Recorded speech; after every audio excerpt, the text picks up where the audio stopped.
So once again, let me say, I'm going to introduce the lovely Casey Coyle, who's going to be teaching us tonight, and I'll let her tell you exactly what she's teaching.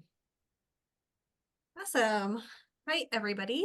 So today we are starting the series with transforming your passion into a business. And tonight we're going to focus in on first, how do you create an LLC? Because that's a big part of it. And then we're going to dive into a little bit of the finance side, which is more of my specialty. So creating startup budgets and creating a model that will allow you to pay yourself instead of directly from the business. So those are the three topics we'll cover in this one. Like Ari said, this is going to be a series. So each one's going to cover a little bit different of a topic, whether it may be more financial or more social media. There's so much that goes into a business. A little bit about me. I am a multi-passionate entrepreneur. So I actually own two businesses. I own a transformational healing business called Within the Golden Light that helps support people moving through different blocks that come up in life. And then I also own Golden Insight Finance, which helps entrepreneurs and people who are just starting out in their first 0 to 5 years of business get systems implemented so that, when it comes time to pay taxes, they know how, they understand. I believe as a business owner, you need to know a little bit about what's going on because your bank balance doesn't tell the whole story. So that, so that you're empowered to make sound business decisions. So I'm sorry, Ari, can you tell me if I have this on there, can you read my slides or do you just see people? Nope, We're we're good. Okay. seeing the people, or we're seeing your slides and then you next to it. And if you want to see more faces on there, Casey, if you go up to the top right corner and go to view, you can see side by side gallery, and that'll let you not be out there in the middle of nowhere by yourself. Okay. I Thank just you. want to make sure people on the video can see you. Awesome. Okay. So in starting a business, I just want to put this out there because a lot of us all seem like we've got it all together. And it's this most awesome thing, right? But it's so exciting and it's so terrifying. And few people out there are naturally good at running every single aspect of a business from the get-go. Corporations, we all know, have people who specialize in different aspects of the business, but as an entrepreneur, as a solopreneur, often you feel like you're the one who needs to do it all. A lot of times you don't have the money to hire in somebody else right away. So this is going to push you out of your comfort zone, but that doesn't mean your dream isn't worthwhile. So this is just a little bit of an encouragement to hang in there. Blocks are going to come up. It definitely gets hard at times because you're doing something that you're not familiar, you're not comfortable. If you've never done sales, you're having to do sales. If you've never done finances, you're having to do that. There's some aspect for everybody in it. But a lot of times the only thing holding you back is just a belief system. So to keep taking baby steps and you will get there. So like I said, if we're ready to make it official, we're going to talk about creating an LLC, separating out finances, and budgeting for starting a business tonight. So the advantages of creating an LLC is it's a limited liability corporation, so this limits your liability. Again, there is more to this, and if you have a lot of questions about whether you want an LLC, an S corporation, or a regular corporation, I do recommend talking to a lawyer because there's a couple different types of corporations that you can create. This is typically seen as the simplest one. Advantages to it are that there's simpler record keeping rules than corporations. If you're a single member LLC, that means it's just you.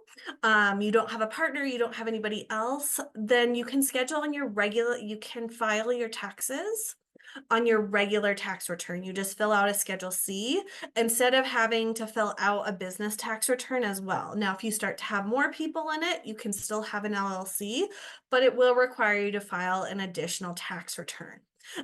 So this is something, if you're thinking about starting with someone else, one option to look into. Another advantage to filing your LLC is that you're going to need it if you're going to set up a separate business bank account. And that's something I'll go into a little bit more detail later. You should definitely have a separate account for your business. That's a big part with the liability, is not mixing in the finances. So to be able to do that, you're going to have the LLC filed. And this is something that, people think is super complicated. It's really not. Essentially, all you need to do is to go to your Secretary of State's website. And to disclaimer, we're focusing more on the US. So if you're not in the US, the process may be a bit different. Also, your Secretary of State website's going to look just a little bit different from state to state. We're just going to look at Colorado tonight, but it's a very similar process, and it's fairly easy to do. So the first step that I would recommend doing once you just pull open the Secretary of State is to go to the business section. And here it says business trademarks names, and you want to search the business database. Hey, Casey, we are seeing just your PowerPoint, so I think All you might right, be sharing just that. thank you. Yeah.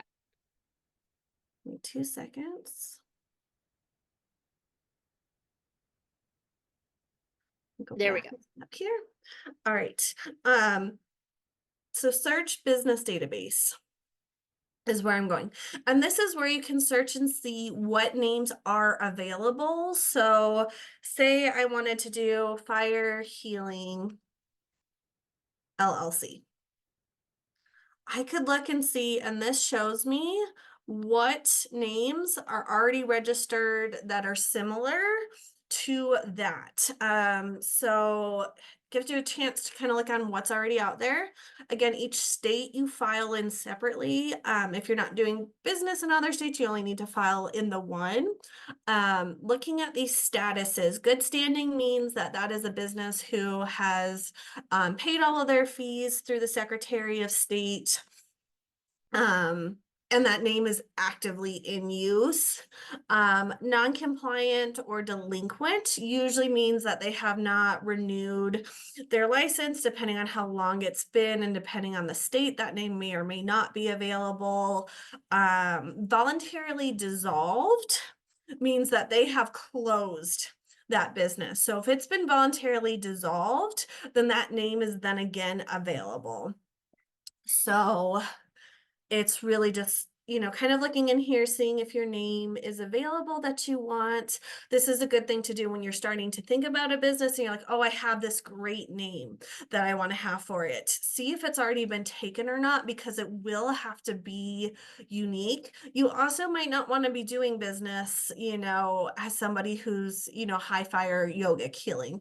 If that's super close to what you're doing and you think when people are going to Google it, the same thing might come up.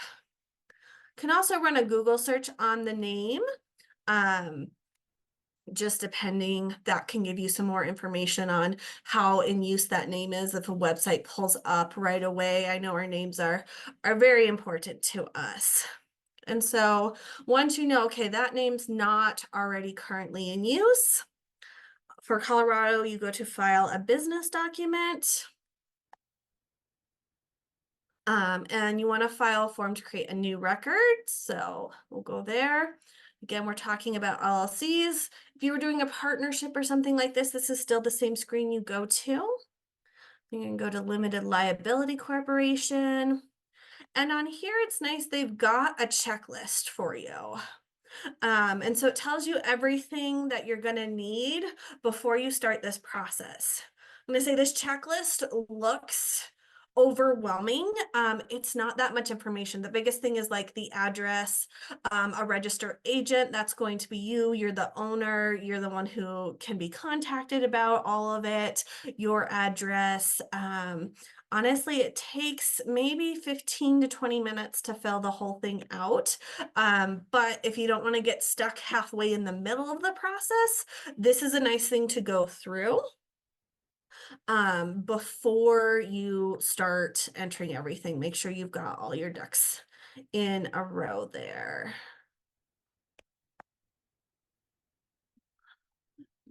Oh, sorry. Share went right on my thing and now I can't go back. I gotta stop sharing.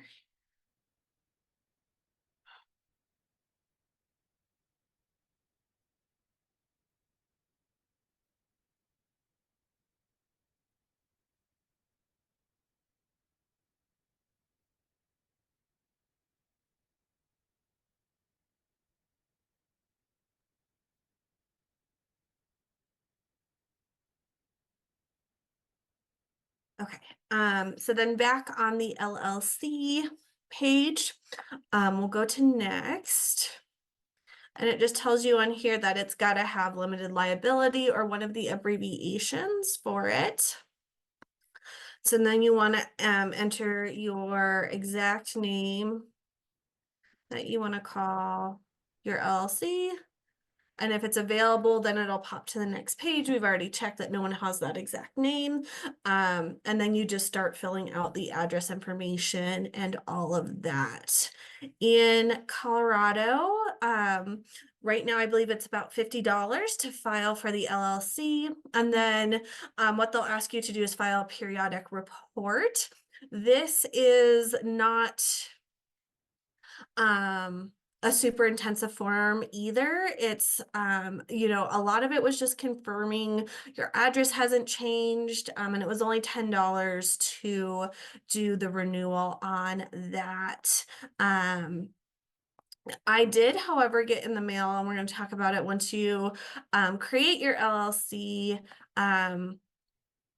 Different things will start to pop up in your mail from it, and it'll look really, really scary. Sometimes they'll say you have to do this or you're gonna get fined a whole bunch of money, and you're like, wait, do I really need to spend $100 on an OSHA poster or on worker comp posters when it's just me working? I don't have any staff underneath me, like I'm working from home. So it's just using discernment for that. With the periodic report, I had another company send me this letter in the mail. Oh, you have to file this or you're going to lose your name. You're going to lose all of these things. We'll do it for you for $100. We'll just mail this form back and we'll do it for you. Okay, but it costs $10 for me to go on and do it myself. So just be aware that, it's kind of like when you buy a house and all of a sudden you start getting bombarded by credit card applications and all of that. The same thing with starting a business. You'll get credit card applications, you'll get things that look really scary, and it's just using a little bit of discernment. Most of it you don't actually need, but read through everything and just make sure if it applies to your business or not. Okay, do we have any questions about the LLC process before I move forward? I'm not seeing anything. One thing to add on what you just said there, any of the things that you get that say you have to do this, if if it's not coming from the state of wherever you're coming from, that's a good sign right there that it's probably not authentic. And if you really read through it, it'll have somewhere on it where it says this is not a formal thing, or it has different wording. So just make sure you really pay attention to that because it is scary when you don't know what you're doing.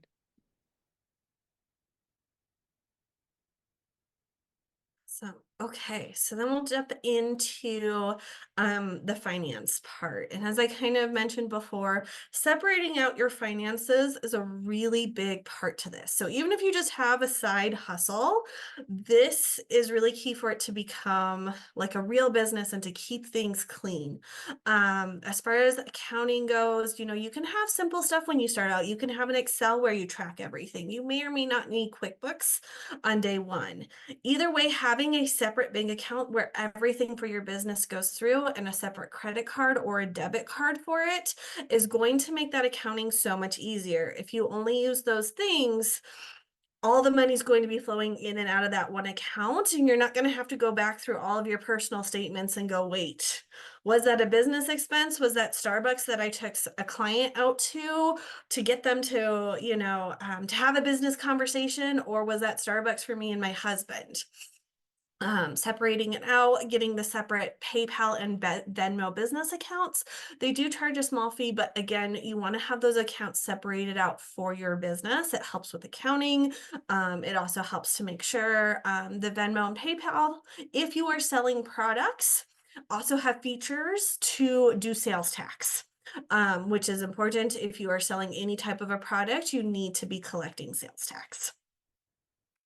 And when you're setting up your bank accounts, be aware of the minimum requirements that banks have. When I first started, I started with one of the bigger, well-known banks, and it was a $12 monthly fee unless I kept 2 grand in there or had automatic withdrawals and deposits. Yeah, it can be a lot. And $12 a year, that's or $12 a month, that's almost $150 a year.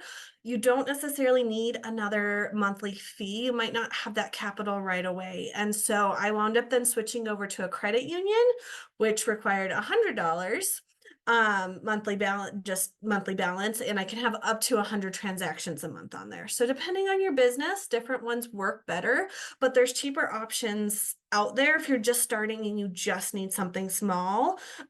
You might want to consider going with a credit union or somebody who has a better program that you're not getting charged that for.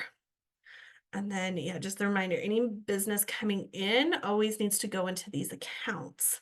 What I did was I created this cash flow diagram because I think what happens, and what's really easy to happen is you start doing readings or you start selling your artwork, right? And you're like, okay, awesome. I made $100. I'm going to go use that money to go out to dinner and buy a new purse or something like that.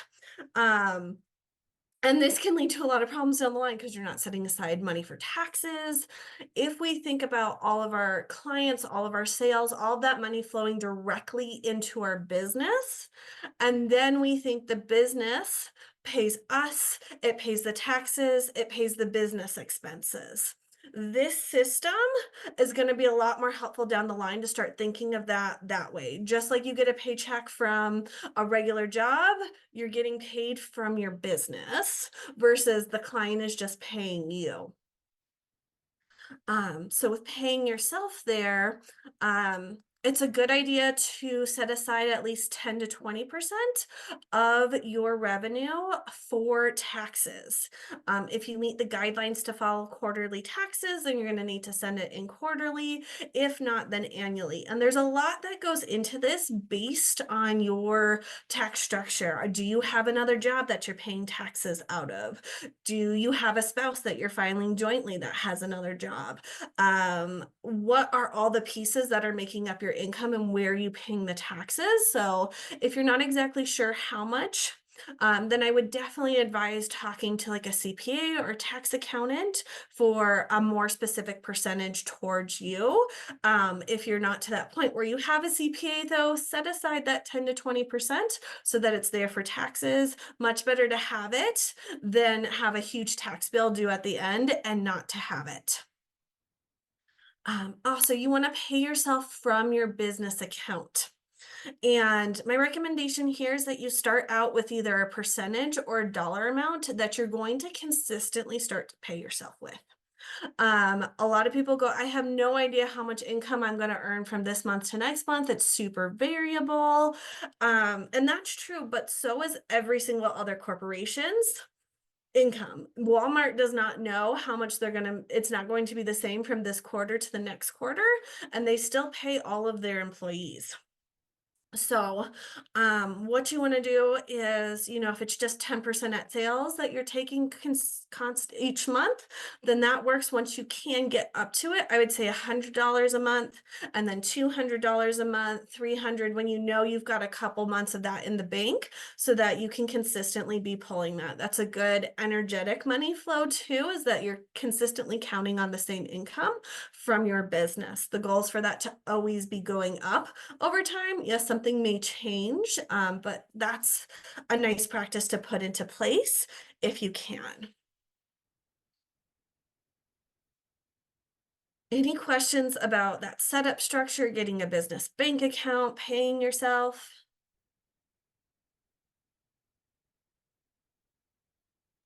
I'm not seeing any. If you guys do have questions, please put them over in the chat and then we'll pull them in. All right. So, budgeting basics. It is super exciting when you start getting paid for your side hustle to just quit your day job and get going. But this is not usually the smartest move because monthly income is variable when you first get started. And so even if you have a great month where you make, a grand or two and like, okay, I can cover most of my expenses from this, there's a lot that goes into it. So if you're considering leaving your day job here soon, I think the first step is to get very clear on your personal finances. How much do you need on a monthly basis to live? If you're like, oh, I'm going to give up Starbucks and I'm going to give up this so I can start my business, give it a month and see if that actually works for you and how much you actually spend and need to set aside for it. That way, you're making an informed decision. Like 20% of businesses fail within the first year, 50% within the first 5 years. And so the capital needed to start up, to get that runway, to get that momentum going is a very real thing. You don't want to quit your day job just to 2 or 3 months later, have to close your business down and go back because the startup capital wasn't there. The goal is to be successful. And there's different schools of thought on this. This is just one I'm offering for sustainability. I've seen different things out there like burn all the boats, burn all the bridges.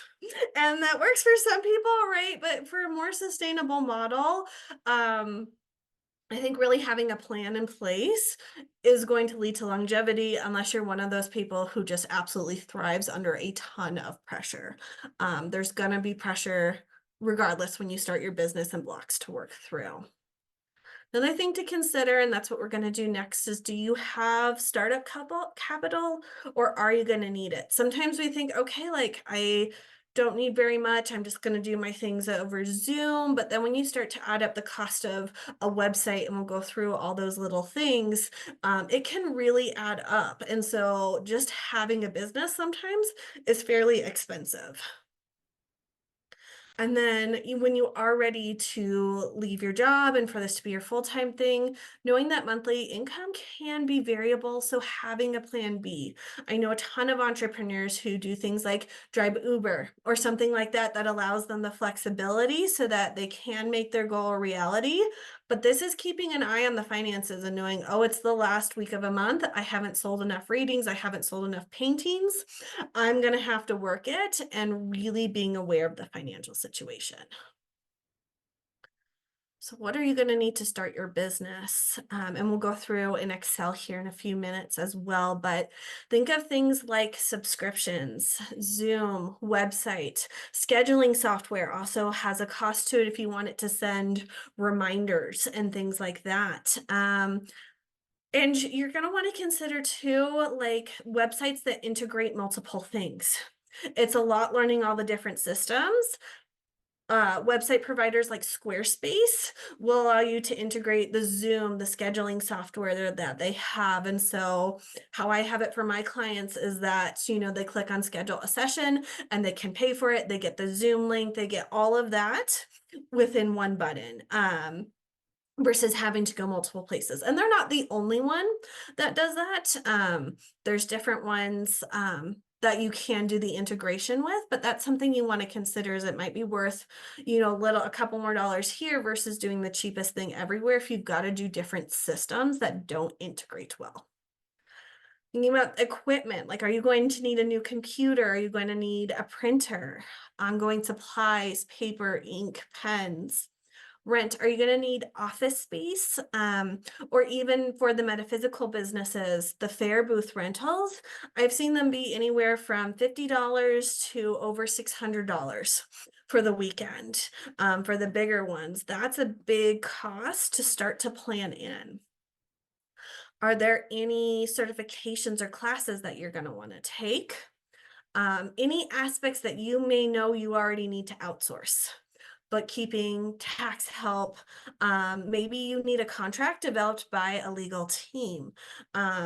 For my finance business, I definitely needed something a little bit stronger than, necessarily the healing business that says more like we're not doctors and that kind of thing. We don't diagnose and treat.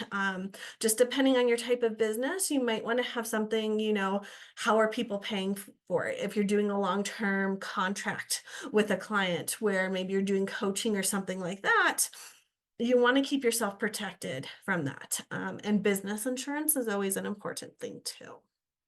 So we're going to do a startup thing. Let me pause the share. We have one question. Yeah. So what if we're using our home to run our business rather than a physical location? That is, it can definitely be a tax write-off, so you want to make sure you have the space, you wanna make sure you're accounting for your mortgage and all of that.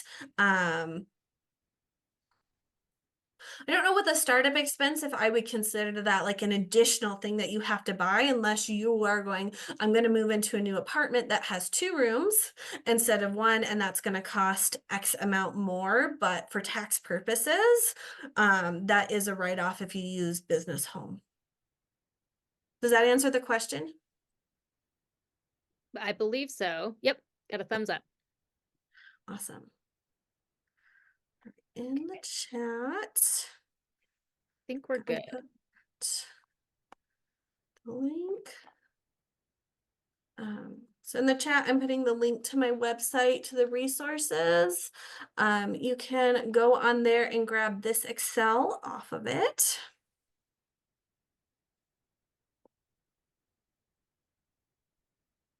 And can I just real quick, Casey, sorry Yeah. that I keep interrupting. For those of you who are looking at metaphysical businesses, there are quite a few people who don't have a website right at first but they become a partner with Awkwardly Zen because you get your own URL when you do that. So that's another option, is to find things like that instead of paying for a website, partner up with somebody or use Snipfeed or run it through your social media. Some people don't have I don't have a website for my personal business. I use Snipfeed and Awkwardly Zen. Yes. 100%. I would say, there's different things around some of this stuff where it's like you can get started without necessarily doing all of these things. I do think it's a worthwhile exercise to go, okay, if I had my dream startup business and I could purchase anything I wanted to, what would that cost? What would that look like? Because that's then setting the scene for, okay, I don't have the money for the website today, but that's something I eventually want to get. So we'll go with Awkwardly Zen today. And as I start to earn that revenue, that might be something I build 6 months down the road. That might be something I implement a year down the road as I start to do more readings. So again, this budget is not, oh, I have to have all of this money right now, but it's a sense of, okay, having a business isn't necessarily free. And I think as healers or as artists or anything else, sometimes we have the impression of, oh, we can't charge very much for our services. And if we have that mindset, if we don't look at how much it's costing us to run the business, you're running at a loss. You're actually spending money to have the business. So that's why this is such an important step. And today we're just talking about budgeting for your startup costs. But then, if you want to work with me or something, then we start breaking it down to going into pricing. Okay, we know this is what our ideal is. How much would I have to charge per session? That's reasonable, because this is a factor that goes into all of it. So just your basic personal website on Squarespace right now is approximately $192. And then the scheduling software for that integration is about that right now. A yearly subscription to Zoom is approximately $150. And these were some of the prices that I looked up the last time that I did it. Again, definitely do your own research. Look, there's other websites and options out there. This is just to give you an idea what some of these things cost. Microsoft Office, you may want Excel, you may want PowerPoint and Word. That, if you're using for your business, is also a business expense. So something to start to consider there too. And then insurance for your business. And if, you can divide any annual numbers by 12.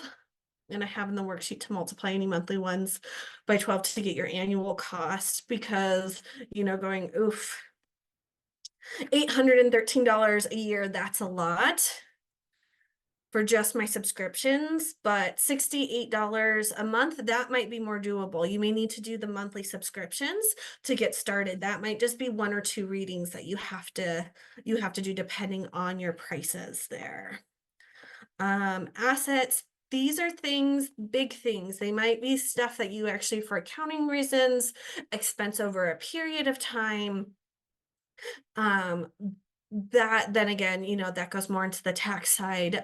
But are there any big purchases you need? You might need a new computer. If you're doing conferences over Zoom, you've got to have something that works well for you. You may have something like a cell phone or a printer or any kind of big equipment that you need to do yours. Some of the modalities have expensive equipment that go into them, biofeedback machines and things like that. So any big investments that you're going to need to get started. A lot of people even do like big signs and posters for the fairs. Some of those, could run you a couple $100. Just start thinking of any big things that you would need to purchase for your business. Then we've got the small things that are ongoing, things like computer ink, paper and pens. A lot of times we don't think, oh, that stuff really counts, but my computer ink is $28 for one cartridge of it. That adds up over the year. So start to consider those things if you're printing at all, if there's anything like that. If you want to rent out office space, maybe you're renting out 2 days a week, subletting, and it's $400 a month. That's something to consider in there.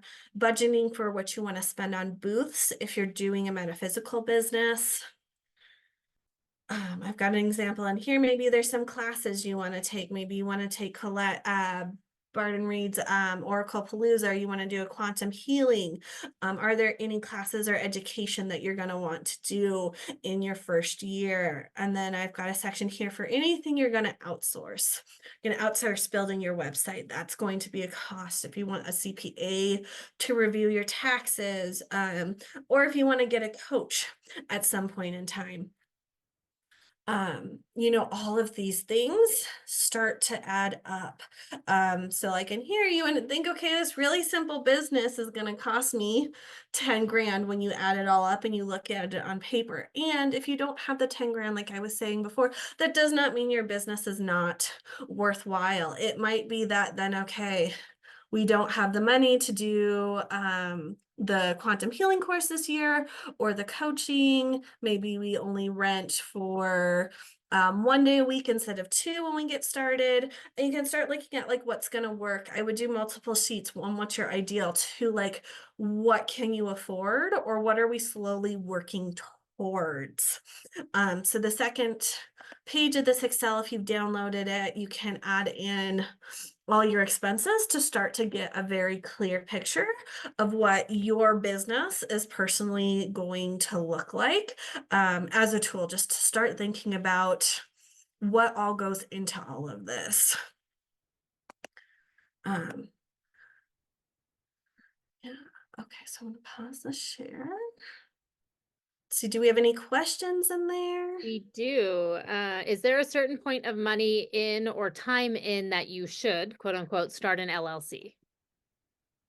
Um, to just file the LLC and to get it started, once you're making more than, I believe, $300 a year, that's when you have to start reporting taxes for, and this might be, again, I'm not a CPA and that kind of thing, but I would say if you're making more than $300 a year from your business, that's probably about when you want to start considering making it an official business. Um, that's one take a point of view or perspective on it. Ari, I don't know if you have another one. Yeah, I mean, it's really it's not hard to do it. You just have to do it. And honestly, for me, when we started Awkwardly Zen, it was really exciting to do. It was really fun, and it was a big part of the manifestation of Awkwardly Zen because getting the bank account and doing those things, it made it feel like it was real and that I needed to take it seriously. So I think a lot of it goes into the logistics, like what Casey's talking about, but also think about, is this a prosperity step, or a manifestation step? Yeah, yeah, I would definitely agree with that.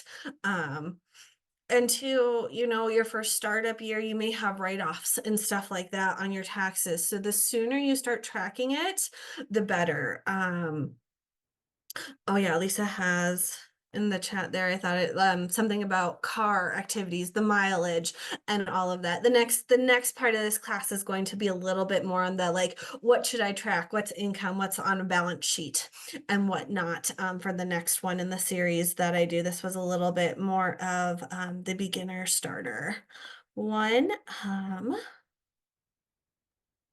What else? Does anyone else have like questions on any startup costs that might be unique to them or what they're thinking about doing here? Yep, Christina, go ahead. Oh, oh, you can't unmute. Let me let you unmute. Maybe I already. Wow, I feel like I did this so backwards. So I have a lot of supplies. So I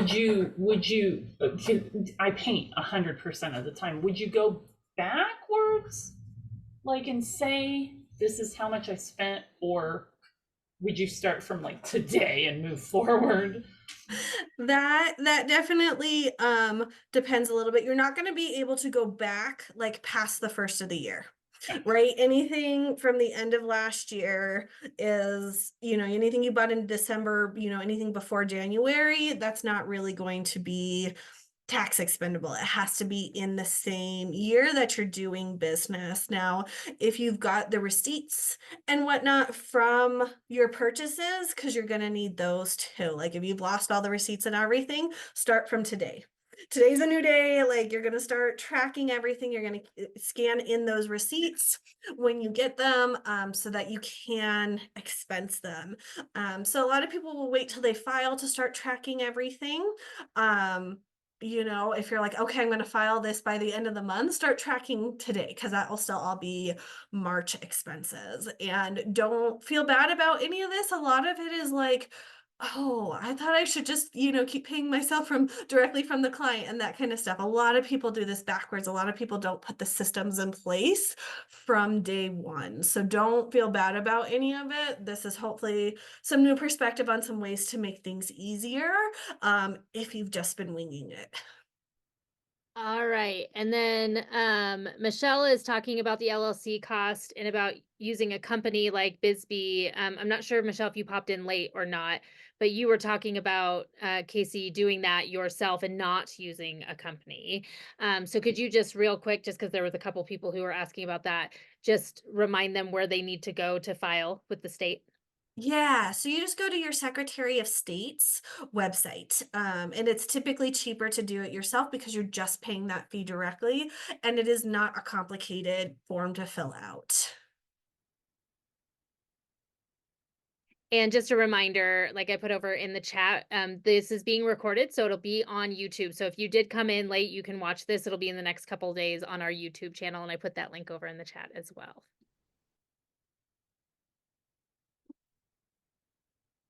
Okay, I think we're good to go there.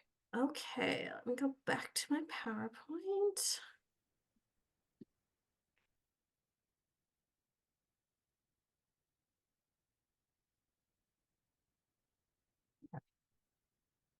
So yeah, if you haven't downloaded that Excel, definitely do it. I think we're going to move on tonight instead of taking time to all fill that out right now. But if you have any burning questions, we'll stop again in a couple minutes here. And if there's anything particular to your business that you want to ask about, please feel free. So along the same lines, this is we're getting to the tracking part. And it is really important that any income and expenses are tracked.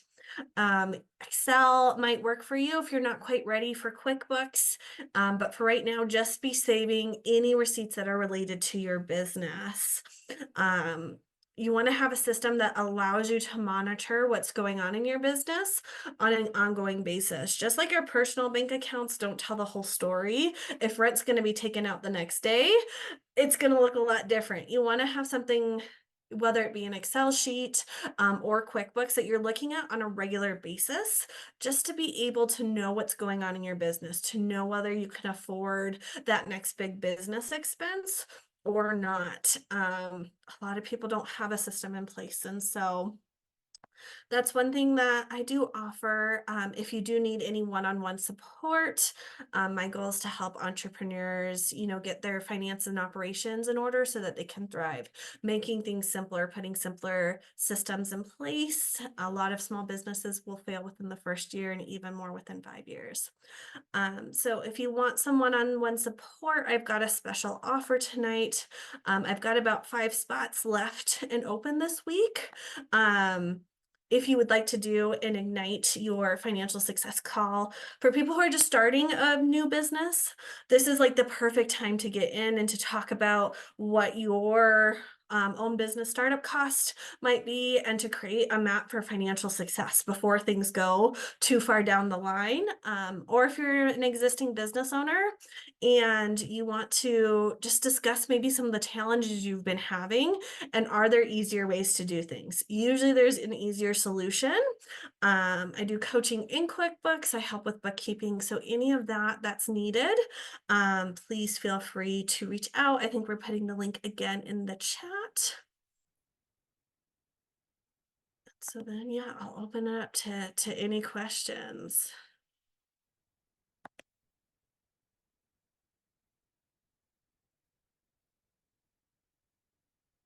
Let me grab those links. Did anyone have any questions? You can put your hand up like this and I'll grab you right now. Or you can put it over in the chat. David. Yeah, no, I think this is great. I think one of the things I would probably want to put in there too is what's your minimum month to month goal?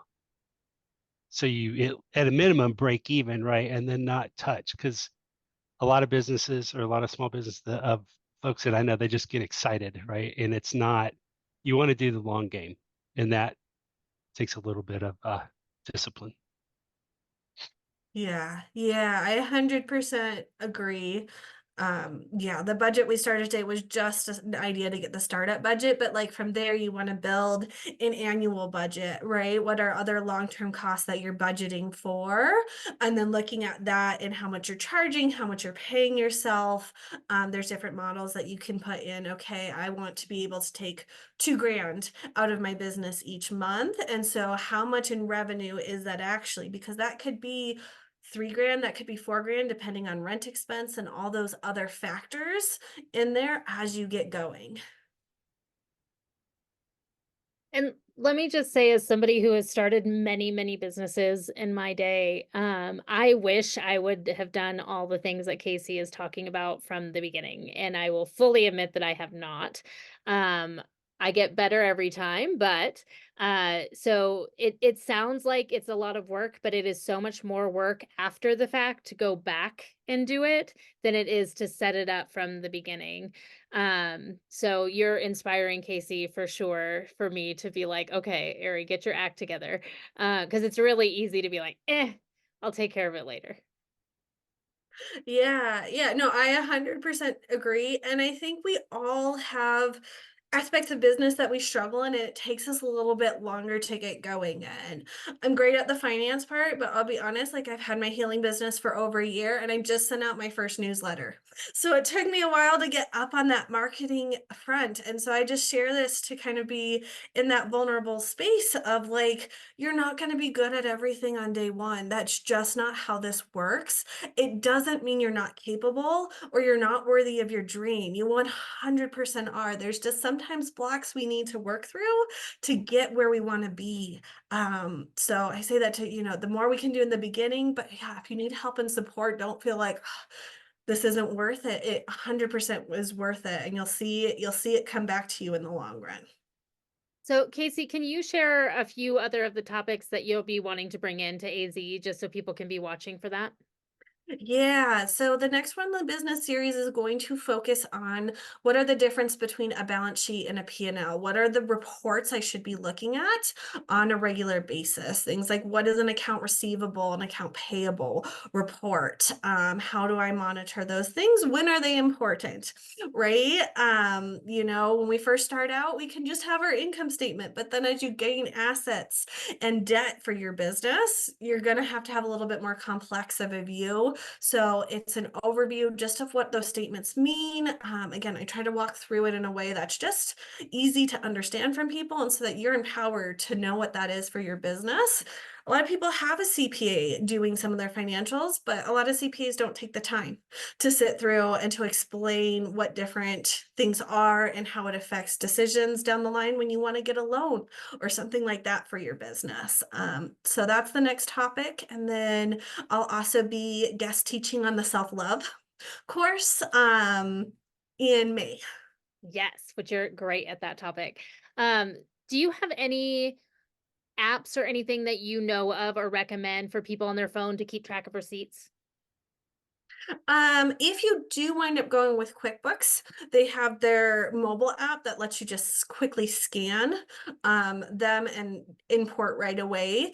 If you're not to the QuickBooks, then it's just camera and then save to photos is what I know is best. But there's probably other ones out there too, so that it doesn't get lost among everything else. So that might just be a quick app search, receipt tracker or something like that if you're not to the point of using QuickBooks. And there are also like mileage things and things like that for those of you who think that might be an issue for you.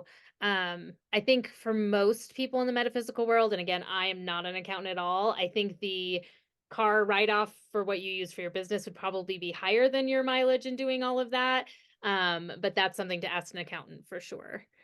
Um, Someone is asking, do you know which credit card is best for a small business? I do not. Again, that's going to depend on your small business. There's other ones out there, and I don't want this to be like an ad for any one particular company either. But I would say shop around, for some people, like things like reward points really important for like that cash back if you're going to be making your monthly payment. Other people, the interest rate, if you're planning on spending a long time paying something off, going to be a more important factor. If you're not going to pay it every month, you want to look for something that's got a really low interest rate. I don't recommend not paying off your credit cards every month. Getting a loan at that point, usually a better financial option, usually a lower interest rate. So be mindful, I would highly not recommend getting a credit card for 10 grand for your business and just putting all those expenses on there and going, I'll pay it off when I can. Not how I would recommend doing this. I'd recommend, trying to stay out of debt as much as possible. And that's why the personal finance piece to this is key too. If you've got a ton in debt right now, you may have to look at some of those factors with the steadiness of an oncoming income than just jumping into this and just jump into at the speed that you financially responsibly can. Okay, I just posted a Zoom link for Casey's PDF thing. Jacqueline, could you grab the actual link for that? Yeah. Well, you posted it to me and then I posted it on there because we're, super organized. We do have one more question on that, or on something different. So could I follow these tips on my business of flipping houses? I'm just starting and I'm not 100% sure if this would be the same as selling a product or a service. Some of it is going to be the same. A lot of times with flipping, you still need to have a corporation of some sort that is separate from you as a personal entity. But there's also classes out there that are specific to flipping. And there you've got a lot more debt and like startup costs to that, right? Because you're purchasing all the equipment, all the, new furnishings and whatnot. So that's a little different than a metaphysical business when you're thinking of your startup costs there. I would still recommend with any business that you're looking at it as a business. And so you're not just taking the sales personally, but you're running it through the business where, okay, your sale of the house goes to your business and then your business pays you, it pays the taxes, it pays any of the bills. I think that's applicable to all businesses, but the startup cost for flippings going to be different. And so I do recommend doing more research in that industry. And also probably on if you want to do an S corp or LLC or that kind of thing, correct? Yes, absolutely. And I am not a lawyer. I am not a tax professional. So these are from a business owner, good tips to put into place. Again, your situation is going to be different in many cases. So if you're not just a simple, oh, I'm just getting my business off the ground, and so we'll file an LLC, so I'm not liable for if someone sues or something like that, then talk to your lawyer. Also, if you have big concerns about being sued for whatever reason, you're still going to want to talk to a lawyer, because things like separating financial assets, not having it all run through one bank account, is an important piece to that. And there's other things that you have to have in place for all that liability to be completely separate. So I 100% recommend, if you're unsure about things, if you're worried about things, talking to a lawyer. There's different services that can give you like a discount on that legal advice as well, that sometimes when you start a business might be helpful to have, Legal Shield or something like that to get you up and running just on those questions on what's going to be better. I know I had used that service when I was contemplating, do I do one LLC or two for these two separate businesses? And they were able to advise a lot more. Here are the pros and the cons. So there's a lot more that can go into that if you've got a complicated situation.